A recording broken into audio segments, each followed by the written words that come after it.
Olá a todos, eu converso agora com o Cláudio Fernandes, pesquisador do Relatório Luz, para analisar as parcerias e os meios de implementação dos Objetivos de Desenvolvimento Sustentável. Seja bem-vindo, Cláudio. Eu queria que a gente falasse um pouquinho sobre o cenário que o Brasil vai encontrar para chegar na COP26, que será realizada na Escócia daqui a muito pouco. Obrigado, Michele. Obrigado pelo convite. O cenário é um cenário preocupante ao extremo. Não quero utilizar palavras muito pesadas, mas o resultado da pesquisa que foi feita por mais de 100 pessoas, mais de 60 organizações, que resultou no relatório Luz 2021 sobre a implementação do desenvolvimento sustentável no Brasil, né? A implementação da Agenda 2030, revela uma situação dramática, em todos os níveis.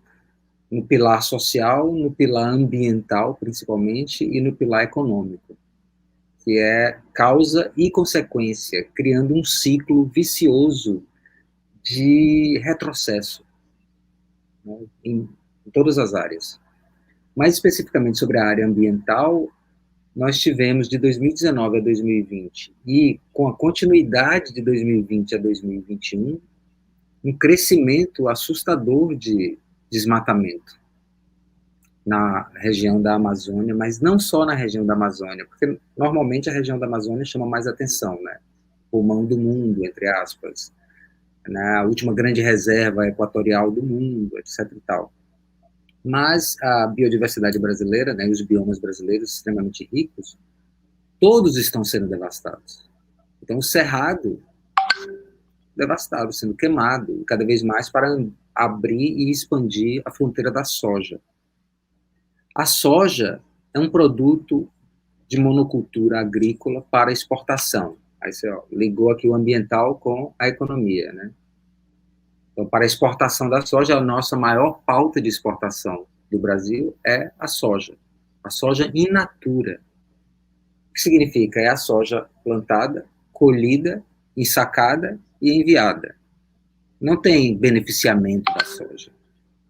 Não tem um processo de manufaturação, por exemplo, transformar a soja em alguma coisa que possa ser exportada com valor agregado maior. Não. Voltamos a uma pauta primária, exportadora, de monocultura, na sua forma mais básica. Para isso, nós estamos ampliando, como digo nós, o Brasil, né, e as decisões, e as políticas públicas, e as más decisões em vários aspectos, está ampliando essa fronteira do plantio da soja, que completamente está acabando com o Cerrado, no Centro-Oeste, já acabou com a parte da floresta amazônica, que fazia parte do Centro-Oeste, exceto pelo Parque Nacional do Xingu. É incrível, se você vê uma foto de satélite, você vê que a única parte da Amazônia no Mato Grosso agora é justamente o Triângulo do Xingu. Então, como é que o Brasil vai responder a tudo isso? Hoje saiu, especificamente, no dia 14 de julho, vou até dizer a data, porque saiu no New York Times uma nova pesquisa em que revelou que a floresta amazônica está num déficit de absorção de CO2 da atmosfera, que ela agora está expelindo mais CO2 do que absorvendo, por causa das queimadas e por causa do fato de que já perdeu quase 20% da sua área completa. Então, o Brasil vai precisar responder sobre isso. E, ao mesmo tempo, nós vemos o vice-presidente da República dizer que o problema ambiental do Brasil é um problema de comunicação.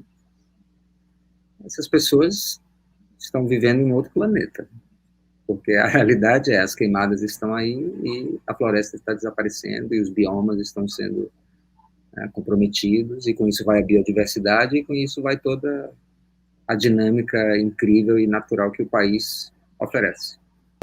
O Brasil, no período anterior a esse governo, tinha realizado avanços dentro desses objetivos. Desse cenário, qual foi o pior retrocesso? O que você destacaria dentre os retrocessos?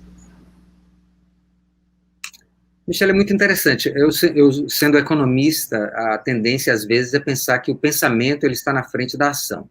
E que o pensamento ele acaba influenciando a ação. Né? De certa forma, algumas teses, principalmente porque na economia nós não temos teorias, isso é uma coisa sempre bom de realçar.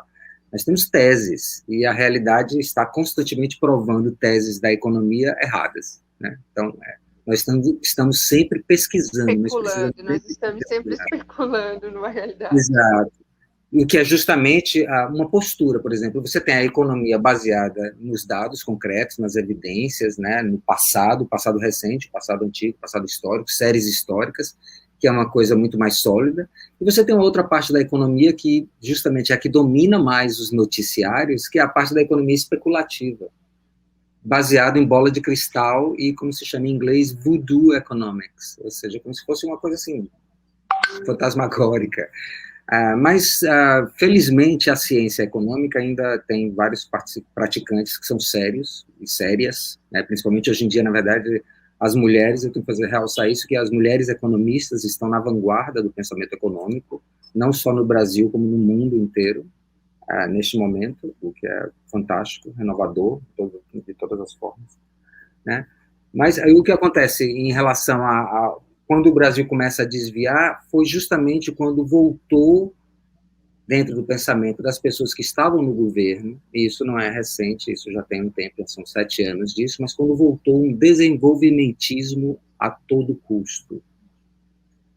Então, quando, por exemplo, foi dito lá atrás que a usina de Belo Monte era necessária, mesmo com todos os problemas que tinham sido anunciados, né, problemas ambientais, problemas econômicos, etc. e tal, mas que disse que era necessário, que o único entrave era afastar alguns índios, ali, para mim, é um marco em que realmente a coisa deu um giro. Nós estávamos indo muito bem, não quero nem dar nome a nomes, mas estávamos indo muito bem, as coisas estavam progressivamente se expandindo, mas o que aconteceu no período histórico, especificamente após a grande crise do sistema financeiro, né, de 2007, 2008, que aí se prolongou 2009, 2010, no mundo inteiro ela vai se prolongando até chegar em 2007, 2008. Nos Estados Unidos ela só se recupera depois do governo de Obama, que é após 2008.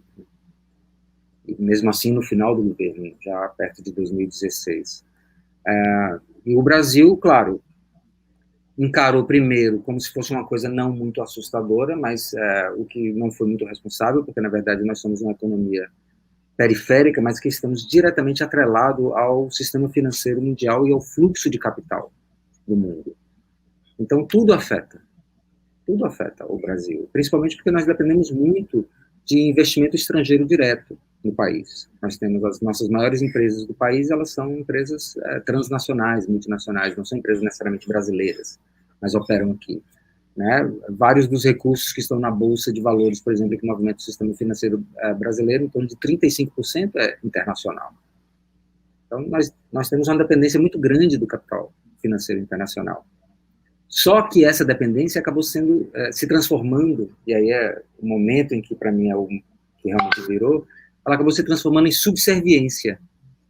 Por um momento, ela estava assim, o país, né, é um Estado soberano, e, enquanto tal, o sistema financeiro, claro, ele depende desse processo do Estado soberano, mas a vontade da nação, ela deve ser maior do que a vontade de um setor. E quando nós falamos sistema financeiro, mercado, quando você diz assim, o mercado, essa é uma grande falácia, não existe o mercado, existem os mercados, no plural, e nós precisamos caracterizá-los. Eles têm CNPJ, os mercados, tem endereço, tem pessoas, e nós podemos contar nos dedos as pessoas dos mercados, e as empresas e as instituições que estão envolvidas. Então, elas podem ser mapeadas. Não é assim uma coisa abstrata. Quando você fala o mercado, era como se fosse esse fantasma, ou essa eminência parda, que estaria sobre a sociedade. E não é assim. São os mercados que têm as pessoas, os agentes econômicos se movimentando. Então, o que aconteceu? Esses mercados, especificamente, um determinado setor, alguns determinados setores, na época, principalmente também o setor automobilístico, colocou tanta pressão que o governo acabou cedendo. E aí tem aquele velho provérbio, uma vez que você dá os anéis, depois vão os dedos, daqui a pouco as mãos, E aí, o que nós estamos vivendo hoje foi consequência do momento em que se pensava que o Brasil poderia se desenvolver a qualquer custo, inclusive afastar uns índios dali, que estavam reclamando das suas terras, etc. e tal. Mas o resultado final, e o relatório inclusive mostra em vários aspectos, não funcionou. E aí não funcionou, tanto do ponto de vista econômico propriamente dito, quanto do ponto de vista social, que criou um desastre, e mais ainda do ponto de vista ambiental.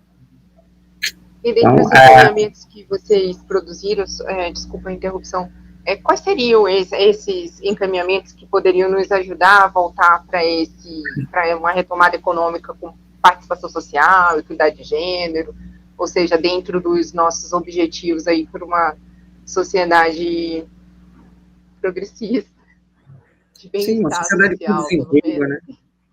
Que as pessoas, exatamente isso, que as pessoas atinjam o bem-estar. E quando eu digo as pessoas atingem o bem-estar, não sou eu e você, por exemplo, pessoas privilegiadas. Nós somos privilegiados no Brasil. Nós temos equipamento é caro, headphone, etc. Essas coisas, às vezes, a gente leva como uma coisa dada, garantida, assim, pela sociedade, mas nós temos sempre que levar em consideração que, no Brasil, isso é uma minoria muito pequena ainda. Nós estamos numa situação agora em que 100 milhões de pessoas estão vivendo em insegurança alimentar. Insegurança alimentar é você não saber o que você vai comer amanhã. Isso é muito grave. O relatório fala de 19 milhões de pessoas passando fome diária, certo? Não tem o que comer. Na verdade, saiu um novo dado em que eleva isso para 25 milhões de pessoas no Brasil. Isso é extremamente grave.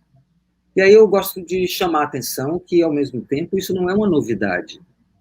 Em 1941, lá atrás, um dos maiores pensadores brasileiros, que inclusive, infelizmente, morreu no exílio, a nação não teve honra o suficiente de honrá-lo, né, assim como outras nações tiveram, que foi o Josué de Castro. O Josué de Castro apontou que o problema da fome no Brasil era um problema de privilégio, é um problema estrutural, um problema de legislação, um problema de cultura, um problema de racismo. E tudo isso, hoje em dia, agora, em 2021, estoura, né? Estoura na nossa cara tudo isso. Tipo assim, não é novidade, gente. Agora, o que as políticas públicas, o que as pessoas que estão sendo eleitas estão fazendo para resolver esse problema que já foi apontado e diagnosticado há mais de 70 anos? Né? Quase 80 anos. Na verdade, está completando 80 anos, eu acho. A geografia da fome. A repetição dessas figuras políticas, ou uma repetição desses pensamentos, ou mesmo dos próprios partidos, influencia nessa estabilidade desse mal-estar social, só para a gente chamar assim. Sim. O Prêmio Nobel de 2011, William Sargent, foram dois, mas a pesquisa desse economista, William Sargent, é justamente sobre como o mau governo cria situações de eterna dependência econômica e de processos de não desenvolvimento, ou seja, como as populações de determinadas nações sofrem a partir de uma repetição de maus governos e de decisões equivocadas. E essas decisões equivocadas, quando ele coloca na pesquisa, durante vários anos ele fez pesquisas assim, ele não leva em consideração algo que hoje em dia, por exemplo, nós precisamos levar em consideração, que também é a má-fé. A má-fé e a utilização do privilégio para o benefício próprio, ou seja, a boa e velha corrupção. Endêmica. Né? A corrupção do menor nível ao maior nível, que agora está completamente sem controle algum.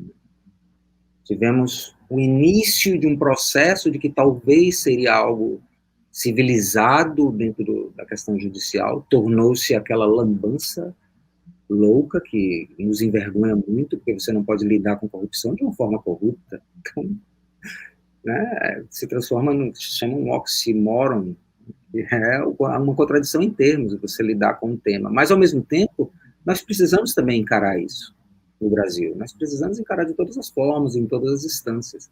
Então, aquilo que eu falava antes sobre o pensamento econômico. Quando pensou-se, não, está tendo uma crise mundial e agora o Brasil está sofrendo pressão interna. porque a nossa inflação cresceu um pouquinho, porque também está tendo uma crise no petróleo mundial. Várias crises estavam se coadunando. As decisões naquele momento, ao invés de ser as decisões que iriam justamente ajudar os mais vulneráveis, a população vulnerável e aquilo que precisava de base, porque nós no Brasil, para nos desenvolvermos, nós precisamos de base, de fundamentos, como se diz, para nos desenvolvermos de baixo para cima. Não adianta termos a mais alta tecnologia se a grande maioria está lá embaixo e não se aproveita disso. Então, a sua pergunta, como é que né, diante de tantas políticas assim, como solucionar isso? Aí a resposta que ultimamente eu tenho dado é a Agenda 2030 para o Desenvolvimento Sustentável, em conjunto com o Acordo do Clima de Paris e com a Agenda de Ação de Addis Abeba, que é o resultado da Conferência Internacional do Financiamento para o Desenvolvimento e para o Desenvolvimento Sustentável. Então, esses 3 documentos, que inclusive o Brasil, e aí me honra muito, me dá orgulho, foi um dos protagonistas na construção desses 3 documentos multilaterais, que foram aprovados no âmbito da ONU, mas não são documentos da ONU, da instituição ONU, são documentos que tiveram a participação da sociedade civil organizada, de sindicatos, de empresários e empresárias, políticos, acadêmicos e acadêmicas, pesquisadores, pesquisadoras, várias pessoas, milhares de pessoas participaram desses documentos. E esses documentos são um manual para o bom governo.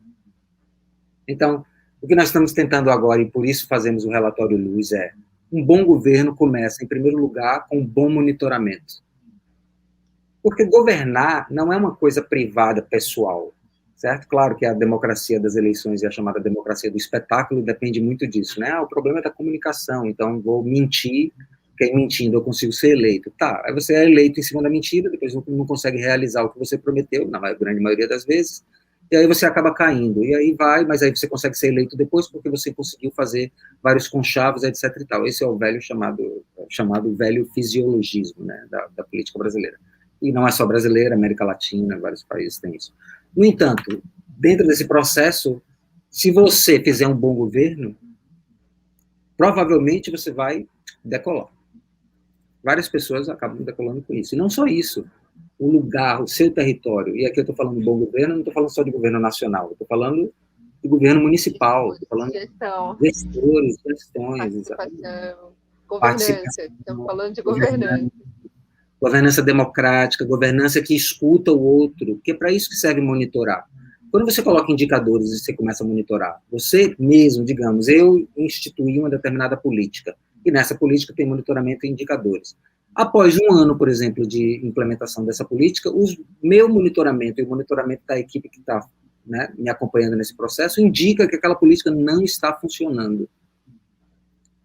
Naturalmente, o que a gestão deve fazer? Modificar, redesenhar, reimplementar, ver por que não está funcionando, reanalisar. E aí, encarar isso de uma forma madura, adulta, digamos assim, né? Adulta. A política no Brasil, ela não é adulta. Desculpe, mas a política no Brasil, o que me passa é que ela não é adulta. Por quê? Porque quando nós chegamos com indicadores e, né, através de um processo de monitoramento, normalmente as pessoas que implementam determinadas políticas que não estão funcionando acabam dando o que se chama o pantim. Ah, mas fui eu que fiz, é o meu nome que está ali, eu não vou mudar nada. Então isso não é adulto, isso não é maduro, isso não é uma forma de você gerir o Estado. Uma das características dessa falta de maturidade política talvez seja esse apagão de dados que a gente está vivendo atualmente. Como foi produzir esse relatório sem dados recentes, produzidos pelo governo, por exemplo, pelo censo, né, que não saiu? Foi um desafio tremendo. Na verdade, tem sido um desafio cada vez maior, desde quando iniciamos, há 5 anos atrás, a produção do relatório. Nós estamos vendo uma progressão mesmo de retrocesso em vários aspectos na produção de dados. E, às vezes, não é nem na produção, mas na forma de disseminar ou distribuir os dados, com pequenos apagões técnicos mesmo, no sentido de desligar, como o Portal da Transparência, que simplesmente, no ano passado, né, durante o início e o pânico inicial da pandemia, o Portal da Transparência foi desligado, chegou a ser desligado, né, o que é crime, inclusive. Porque, né, tem lei que garante a existência do portal da transparência. Então, nós temos de uma situação como essa, de extrema má-fé, a uma situação ainda de não amadurecimento da coleta de dados por causa da não integração de diversos sistemas em diversos ministérios. Aí são problemas técnicos mesmos que precisam ser sanados. Ok, estávamos no processo de tentar sanar esses problemas, certo? Então, por exemplo, de acordo com o Banco Mundial, a capacidade de estatística... De dados, né? Exato, de integração de bancos de dados, de sistemas. Então, por exemplo, o banco de dados do Ministério da Saúde falar com o banco de dados do Ministério da Educação. Você saber, por exemplo, sobre óbitos infantis, e você saber também sobre a evasão de escola, e você poder cruzar esses dados e você ter uma noção melhor. Isso é o que se faz, principalmente hoje em dia, quando se chama o Big Data, né, os grandes dados. Nós hoje coletamos tantos dados, né, se coleta tantos dados, e aí você vai fazer uma análise e, através dessa análise, monitorar e fazer o desenho, né, um design de uma política que seja efetiva, né, excelente. Mas aí nós temos esse processo técnico e temos agora uma opção deliberada do governo federal em não investir na produção de dados, não investir no monitoramento, não investir em indicadores, porque realmente os indicadores e o monitoramento e a coleta de dados, numa situação em que o país está no fundo do poço, é má comunicação para o governo, digamos assim, entendeu? De uma forma irônica. Então, o governo ele então não está investindo em dados porque os dados revelam uma situação muito ruim. Um país em estado de apodrecimento institucional, apodrecimento social, apodrecimento ambiental e apodrecimento econômico. Dentro do ponto de vista da economia, provavelmente, que é justamente, a economia é justamente aquilo que mobiliza as pessoas, né, pelo menos tomadores e tomadoras de decisão, e, né, ocupa tanto espaço nos noticiários, etc. e tal, seria bom que as pessoas se atentassem para o fato de que o Brasil está num processo de estagnação secular. E essa estagnação secular, ela não tem recuperação em curto prazo. A recuperação da estagnação secular do Brasil é uma recuperação de médio a longo prazo. Isso se acabarmos e revertermos completamente, né, tirarmos o teto de gastos, voltarmos a investir apropriadamente em educação, em saúde, em pesquisa, em ciência, em tecnologia, em assistência social, em programas de redução de pobreza, em programas de redução de desigualdade, em remarcação de terras para os quilombolas, para os indígenas. Precisamos de tudo isso para o país realmente conseguir sair dessa estagnação secular, porque só assim a população vai poder se elevar, e com essa elevação no sentido de bem-estar e de renda, vai criar o que o Brasil precisa para desenvolver um ciclo econômico virtuoso, que é demanda agregada. A demanda agregada de uma população de 213 milhões de habitantes, nós temos 213 milhões de habitantes no Brasil, mas a demanda agregada do Brasil está resumida a menos de 40 milhões de pessoas. Porque a grande maioria da população brasileira não consome a quantidade imensa de produtos que são oferecidos nessa sociedade, e que são produtos para pessoas que precisam ter renda para consumir. Então, em torno de 140 milhões de pessoas, 150 milhões de pessoas no Brasil consomem o básico. É a alimentação, é o transporte, é a residência. O relatório Luiz, por exemplo, mostra uma pessoa de baixa renda que ganha até 3 salários mínimos tem a sua renda completamente comprometida em 3 itens, praticamente. Em primeiro lugar, o aluguel, caro na cidade, extremamente caro. Em segundo lugar, por incrível que pareça, que me deixou, quando eu tinha feito esse capítulo, e quando eu li, eu fiquei espantado, é o transporte. E em terceiro lugar, a alimentação. Então, o Brasil, que é o celeiro do mundo, mais uma vez, né, nós gostamos muito de ufanismo no Brasil, então, aqui, o celeiro do mundo, que tem uma capacidade de produção de alimentos imensa, não consegue suprir a sua população com alimentação. Coisa mais básica do mundo. Então, isso é uma grande vergonha. É uma grande vergonha e, ao mesmo tempo, as consequências disso são consequências sociais. E aí as pessoas que têm recursos, por exemplo, dizem, o problema do Brasil é a segurança pública. A minha sobrinha anterior, no mês passado, foi sequestrada, foi assaltada. Ela foi assaltada porque existem pessoas que precisam fazer aquele processo, porque a situação da desigualdade do país é extrema, gente. Isso é uma guerra civil velada pela manutenção disso durante muito tempo. Então, acontece isso. Aí depois nós temos também o processo de organização da criminalidade, que aí já é um outro assunto. Porque a organização da criminalidade, ela também está diretamente atrelada ao superfaturamento, investimento da polícia. Isso é um outro assunto que precisa ser encarado no Brasil. A polícia no Brasil não funciona. Não funciona. Mais de 90% de todos os casos não são sequer iniciados a investigação. Os dados mostram. Então, tudo bem, tem uma corporação imensa, tem um recurso imenso. Por exemplo, no Rio de Janeiro, é incrível, eu fiz uma pesquisa 6, 7 meses atrás para um seminário, e eu fiquei espantado, porque no Rio de Janeiro o orçamento da polícia é mais de 2 vezes maior do que o orçamento da saúde. Isso é grave, entendeu? E o Rio de Janeiro passa constantemente por problemas de saúde pública. Em meio a essas nossas prioridades, desculpa, em meio a essas nossas prioridades, eu queria perguntar qual que é o seu grau de otimismo aí para os próximos anos? O meu grau de otimismo depende muito do que nós vamos fazer daqui para frente e o que nós estamos fazendo. Neste momento, ele não é alto de forma alguma, muito pelo contrário, eu estou muito preocupado. Na verdade, foi a primeira palavra que eu comecei hoje a entrevista. Preocupante, porque é para ficar preocupado mesmo. Porque, por exemplo, a continuidade, a possibilidade da continuidade desse governo é um desastre completo e eu não conto com isso. No entanto, a continuidade da ideologia que este governo é um grande representante é muito provável, porque caso não haja uma mudança no Congresso.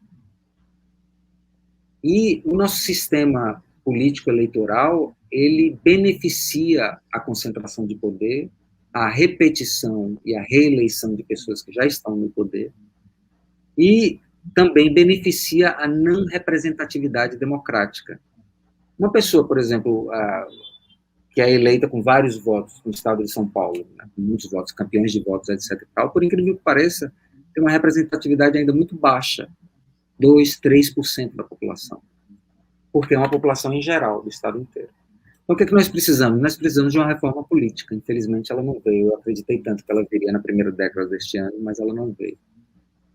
Primeira década deste ano, não, primeira década desse século. Porque a reforma política é a primeira base para começar um processo realmente de representatividade democrática que leve os territórios para o Congresso Nacional. Então, por exemplo, nós temos uma situação, eu estou em Pernambuco, os deputados e deputadas federais, os representantes, né, do estado de Pernambuco na Câmara dos Deputados, a grande maioria é de Recife, do Recife. Então, nós temos uma super representação do Recife e quase representação nenhuma das outras zonas, principalmente do Agreste e do Sertão, bem do Sertão mesmo. Não temos representatividade. Não temos representatividade do Sertão Norte, nem da Zona da Mata Sul. Então, isso é muito complexo, porque o que acontece? As pessoas que tomam as decisões não conhecem as realidades. Eu sou muito a favor de voto distrital e de uma situação política em que seria cada partido apresenta apenas um candidato ou candidata para cada vaga. Nós não podemos ter esse tipo de supermercado de candidatos e candidatas, sabe? De repente, você tem para 20 vagas de deputados e deputadas federais, você tem milhares de candidatos. Isso leva o nível de representatividade a ficar muito baixo. Quando as pessoas são eleitas, por exemplo, várias pessoas são eleitas com 1%, 1,5% do deputado federal. Em deputados estaduais, 0,8%, 0,9% de votos. E ainda temos essa coisa muito estranha, que é a história da proporcionalidade. Tudo isso é muito complexo. Então, respondendo a sua pergunta de uma forma objetiva, passa também por uma reforma política, nós conseguimos consertar os outros 3 pilares. Então, eu não sou muito otimista, eu espero que a tragédia que está acontecendo no momento no Brasil, com mais de 500 mil de pessoas que faleceram por causa da Covid, por causa da irresponsabilidade pública, uma coisa que me espantou tremendamente, é o nível de irresponsabilidade pública como a pandemia foi levada, porque eu achava que até nesse momento, tipo assim, de repente as pessoas se elevariam para enfrentar o momento, não. Se levaram coisíssimo algum. Um tipo de comprometimento político. Exato, porque, afinal de contas, isso é a maior crise. A gente tinha alguma expectativa. Mas não, tipo assim, eu tinha muito pouca, porque, na verdade, eu cheguei até, inclusive, ter algumas reuniões no início desse governo, por causa do grupo de trabalho da sociedade civil, para a Agenda 2030, eu tive algumas reuniões com a Casa Civil, mas eu saí das reuniões dizendo a mim mesmo que eu não gostaria mais de me reunir com ninguém desse governo, porque, em primeiro lugar, eles não negociam em boa fé. Então, não tem condições de ter um diálogo em que eu apresente algo e você responda de volta, mas você leva em consideração aquilo que eu estou dizendo. Não, as pessoas têm já um plano definido. E esse plano definido, infelizmente, para o Brasil, é muito baseado em desinformação, em não conhecimento de matérias, em esconder as realidades, ao invés de se tornar o governo cada vez mais transparente para que as soluções sejam encontradas. E, principalmente, por algum motivo, psicólogos e psicólogas podem identificar, e inclusive eu já li alguns textos sobre isso, é um governo que gosta muito da parte da destruição. Então tem algo de mal, assim, não gosto de falar essa palavra, mas inerentemente muito mal no sentido diabólico mesmo. Não gosta de soluções, gosta de criar problemas. E parece que regozija nos problemas. Quanto mais problemas, melhor, porque aí afasta, de certa forma, a atenção para aqueles problemas, e aí outras coisas estão acontecendo nos bastidores que nós apenas desconfiamos. Eu desconfio, mas não posso afirmar ainda, mas eu acredito que o que eu desconfio, com certeza, é certo. A desinformação, com certeza, é um problema sério que a gente pode tratar numa próxima entrevista. A gente já estourou o nosso tempo, gostei bastante da nossa conversa. Muito obrigada, Cláudia. Eu queria te convidar de novo para uma próxima conversa, e aí a gente vai marcar sobre desinformação. Perfeito, seria ótimo. Eu também, eu sou estudioso da parte de comunicação também. Gosto muito, eu cheguei a estudar comunicação e profissionalmente eu fui designer durante 12 anos da minha vida, antes de voltar para a economia e me dedicar exclusivamente para a economia outra vez.